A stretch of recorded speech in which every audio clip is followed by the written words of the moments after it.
You are Locked On Syracuse, your daily podcast on the Syracuse Orange. Part of the Locked On Podcast Network, your team every day. Syracuse basketball has a lot of guys on its roster that I think can score at a pretty high level. In fact, you can make an argument, and I'm making the argument right now, so feel free to agree or disagree with me in the comments section below, that Syracuse basketball's biggest strength is just going to be scoring in general next season. They are going to score more points than they did a year ago, and they are going to have a top 5 offense in the ACC. But let's talk about last season for a little bit, because it wasn't a good year, and I think we all know that, and we don't need to beat a dead horse over last season. But one of the weird, interesting quirks a year ago is that Syracuse basketball, I know it might be hard to believe, but they were not awful on offense last year. In fact, what if I told you they were upper half in the ACC last season in points per game? What would you think if I told you that? You'd probably think, really? They were upper half in the ACC. I mean, I know the ACC wasn't very good, but still upper half? They were. That's a fact. They were 8th in the ACC last season in points per game with 74.7 points on average. And they did that while missing J.J. Starling, who averaged nearly 18 points a game last year for 7 games.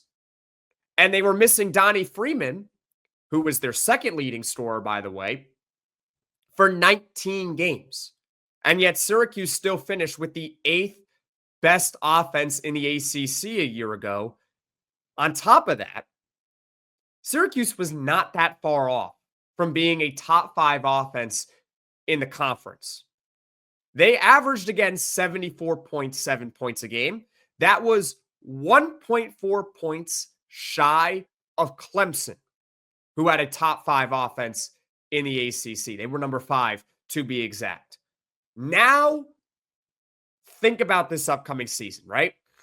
You got J.J. Starling and Donnie Freeman coming back. Last year, the duo combined for 31 points per game, just about, right? And I could see them finishing with a similar output this upcoming season. Here's what I expect will happen.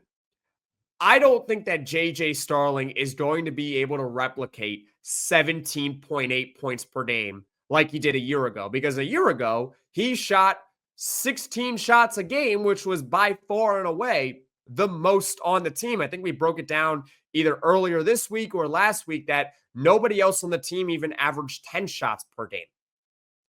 So he was getting all the looks on offense a year ago, which contributed to a very high point total. I don't think he's going to have to take 16 shots per game this upcoming season in order for Syracuse basketball to score.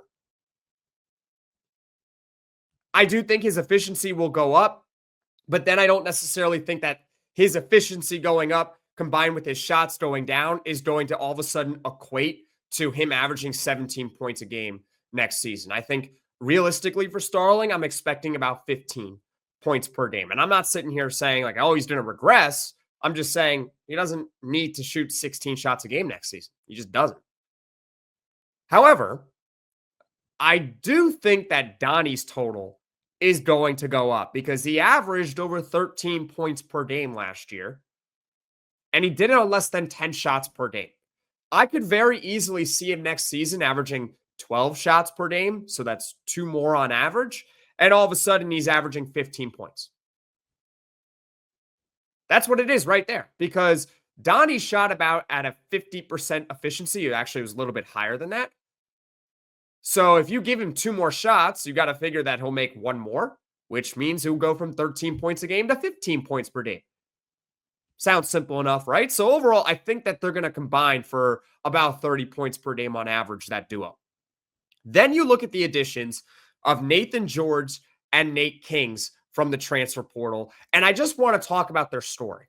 I just want to talk about how many points per game they averaged, okay? Because we could sit here and talk chapter and verse about George's passing ability, which does matter.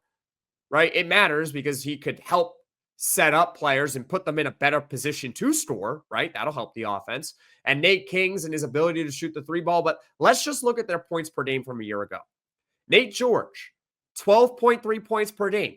Nate Kingz, 11.8 points per game.